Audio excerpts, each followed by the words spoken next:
Ito view ng mga couples natin. Ayan. Ito yung mga room nila. Konting silip lang. Wala pa yung mga guests. Maliit lang po. Cute. May sariling CR.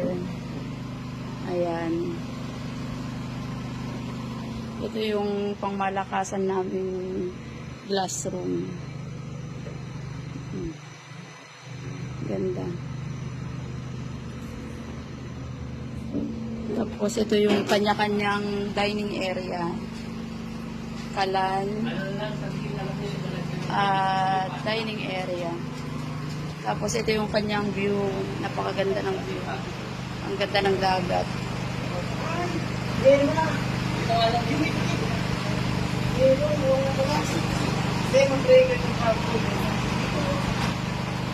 Ayan. May pool sa baba.